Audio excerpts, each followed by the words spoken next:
soy de Cochabamba, Bolivia, soy lingüista, egresado de la carrera de Lingüística Aplicada en la Enseñanza de Lenguas en la Universidad Mayor de San Simón. Actualmente estoy cursando el tercer año del doctorado en Lingüística de la Universidad de Texas en Austin.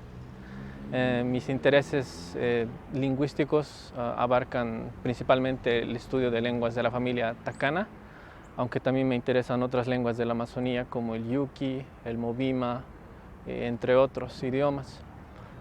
Particularmente dentro de la familia lingüística Takana me interesa mucho el idioma Maropa y el idioma Eseja, que son los idiomas con los que he estado trabajando en los últimos años. Y mis intereses particulares dentro de la lingüística son la documentación y descripción de idiomas, especialmente la morfosintaxis, la fonología y la fonética. El pueblo Eseja es un pueblo que habita en la Amazonía de Bolivia y de Perú. Ellos, según su historia, han bajado desde el cielo en un cerro que está en el Parque Madidi, aquí en Bolivia, y de ahí han ido migrando a distintos lugares. Entonces tienen comunidades en Perú, hay 3 comunidades, y dentro de Bolivia hay distintas comunidades. Hay 2 que están río arriba, que son las comunidades de Iyoquibo y Puerto Salinas cerca de Rurrenabaque, y hay otras que están río abajo, en Pando específicamente, que son Portachuelo Alto, Portachuelo Bajo, Las Amalias, Guenichiquía y Villanueva.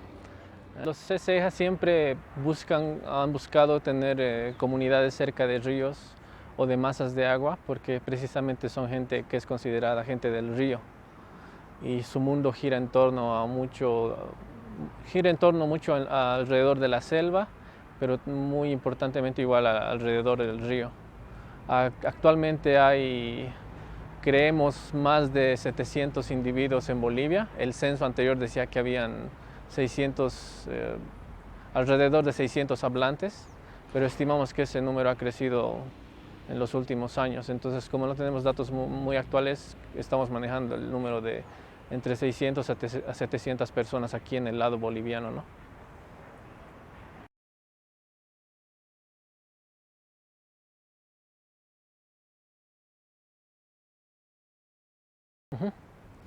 Bueno, esta idea parte del trabajo de campo que he realizado en estos 2 años que he estado en contacto con este pueblo desde 2021 hasta el presente.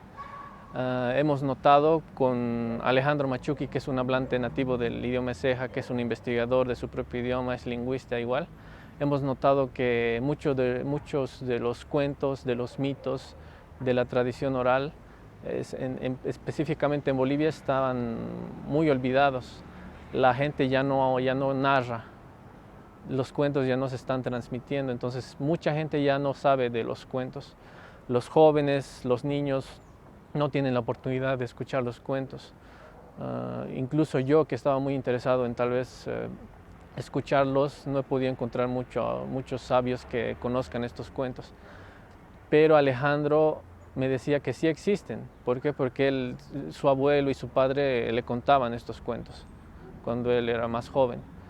Entonces él ha ido un poco sistematizando algunos de los cuentos, ha ido recopilando algunos datos que él recordaba y me los mostró. Entonces yo dije, tenemos todavía algo de los cuentos aquí y sería bueno ir preguntando a las personas más para ir reconstruyendo y recuperando este mundo de los mitos, que es muy grande para el pueblo de Ceja, pero que está en peligro de desaparecer.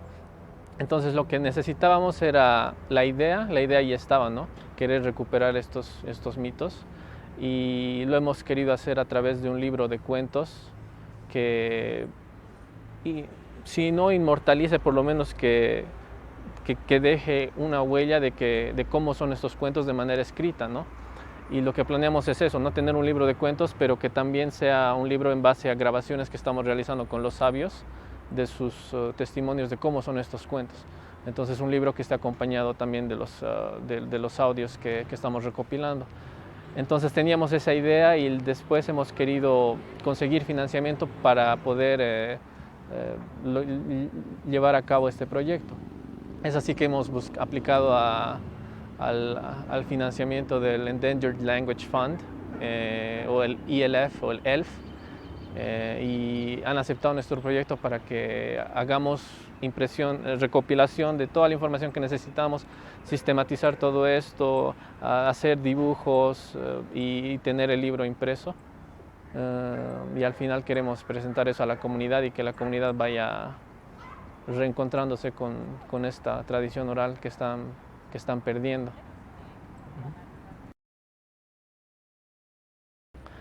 Bueno, existen distintas iniciativas para tratar de contrarrestar esta presión que existe, ¿no?, de la escritura.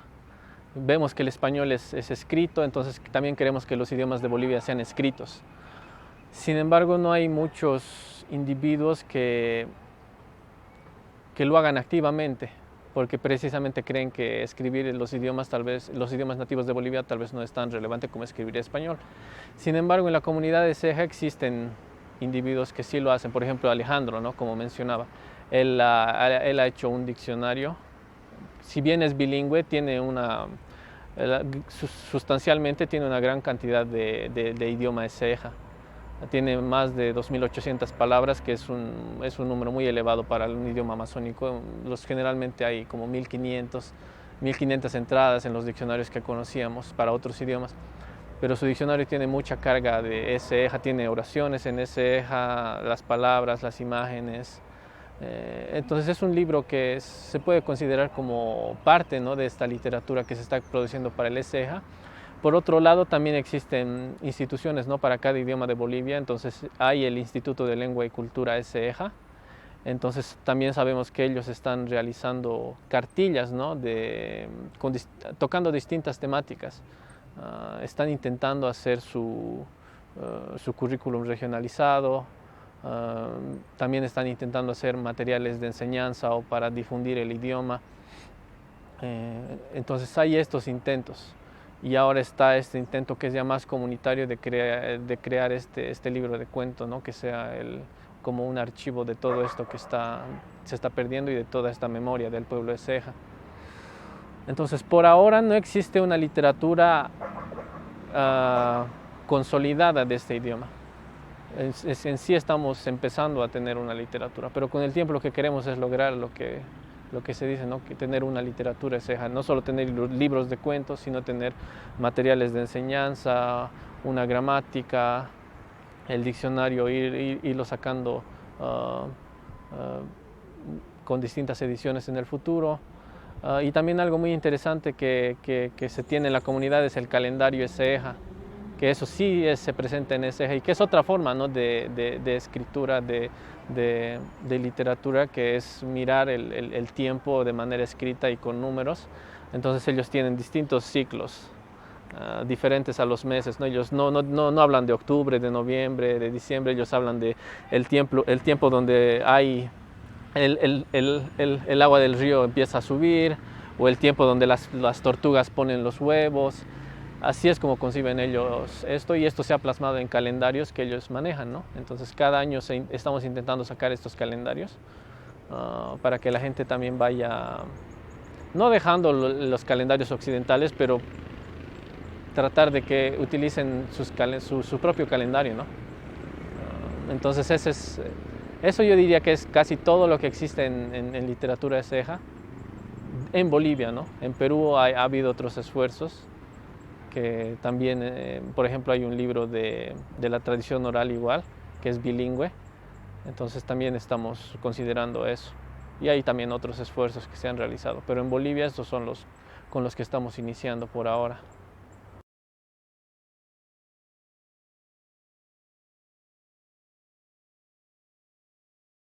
Desde mi mirada externa, puedo decir que es importante porque estos mitos tocan temáticas que son muy importantes para organizar la vida de estas personas.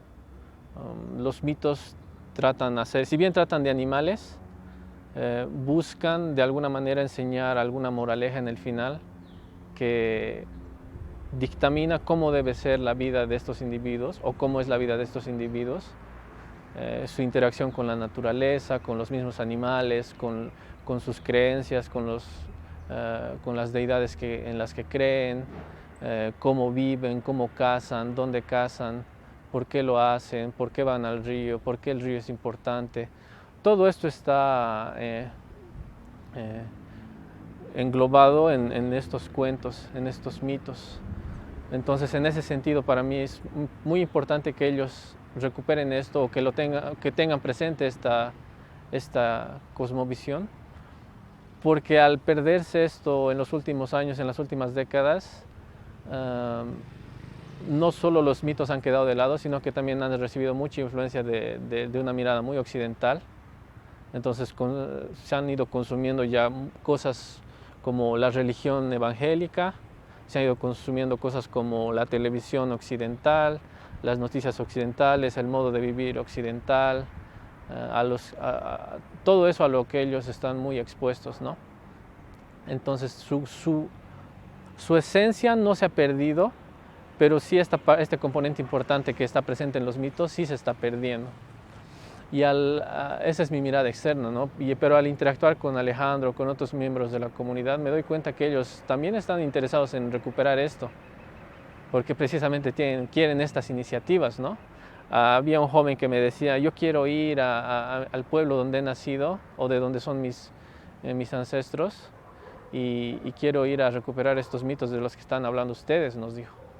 Entonces eso ha sido muy importante para mí porque ahí me doy cuenta que a ellos les interesa eso. Que si bien está la carga occidental en sus vidas, ellos también están buscando la manera de reconectarse.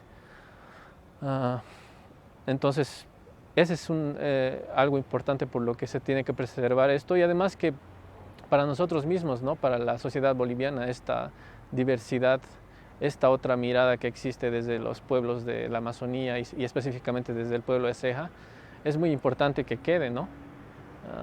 Tanto para ellos como para nosotros, porque al fin y al cabo esto es conocimiento, esto es una manera de mirar el mundo que nos puede enseñar muchas cosas, pienso yo, ¿no? Entonces es un legado tanto para ellos, para nosotros, para la humanidad también, porque cada idioma, cada cultura es parte de este mundo, ¿no? Y perder eso es perder algo, es un legado que estamos perdiendo, entonces por eso yo pienso que es importante preservar esto. De la manera que estamos haciéndolo tal vez no sea lo perfecto, pero por lo menos queremos aportar con eso, ¿no? Con este granito de arena.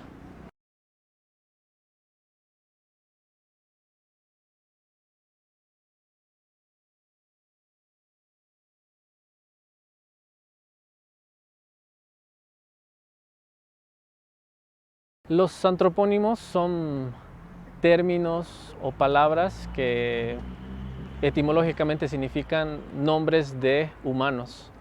Antropo nos refiere a humanos, a personas, y nomónimos nos refiere a algo como denominación o nombre. Entonces un antropónimo es aquel término que comúnmente denominamos como nombre propio de una persona, el nombre personal, ¿no? El nombre de un individuo. Eso es un antropónimo y en ese eja es importante e interesante porque este pueblo todavía maneja antropónimos en su mismo idioma, cosa que en otros pueblos de Bolivia no ocurre. Ya han dejado de lado sus propias tradiciones de nombrar a sus individuos.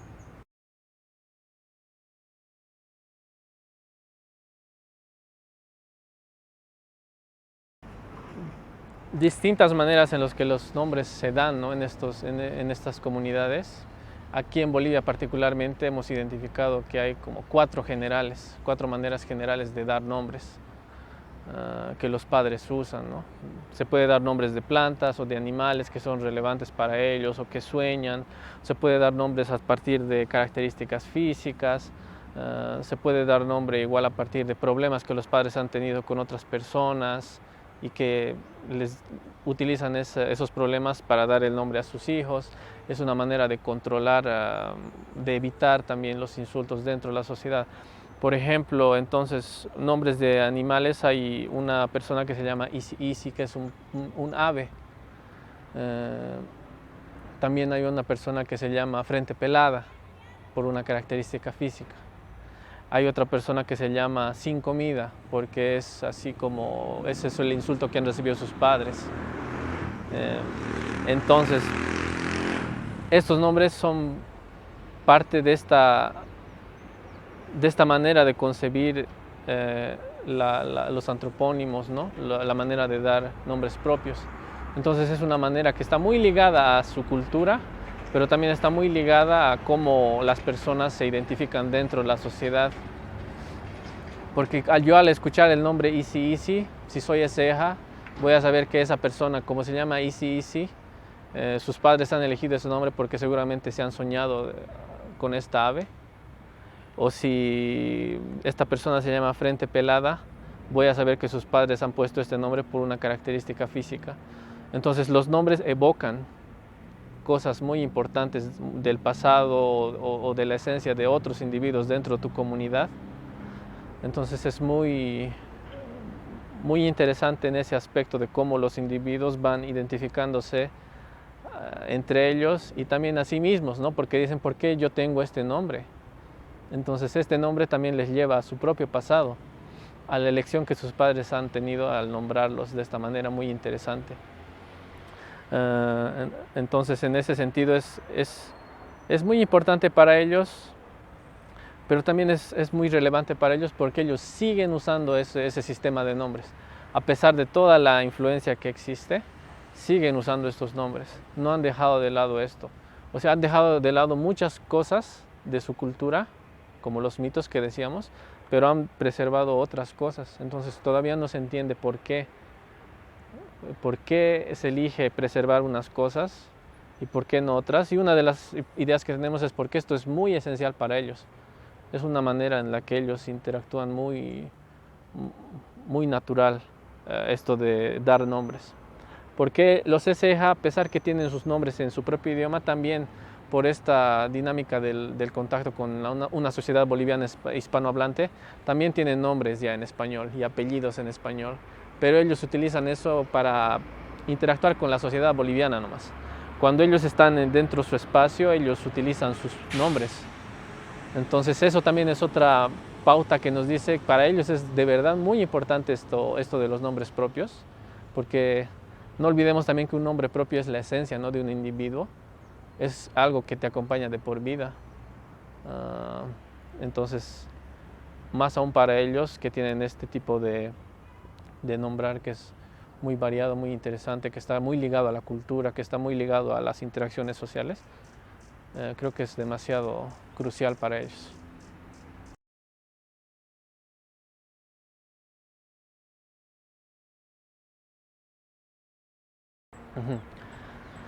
Es interesante la pregunta porque la puedo desglosar en dos aspectos.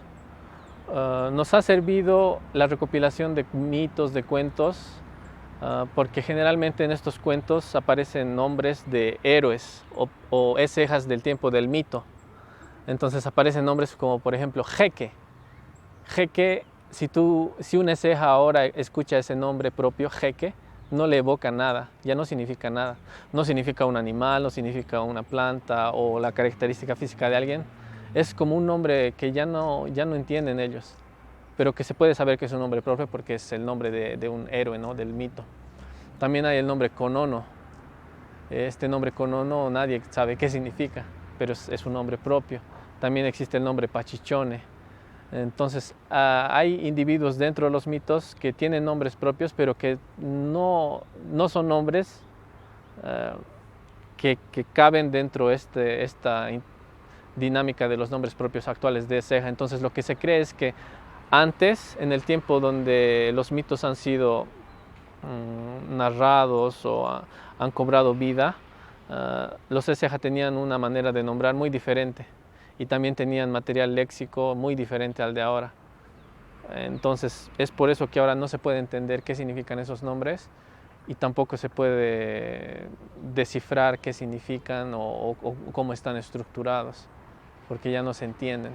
Entonces ha habido este cambio, yo pienso, en el sistema de nombres en el pasado al que tenemos ahora, que será normal o tal vez no, pero es el caso de los Eseja y dentro del mito se puede apreciar esto.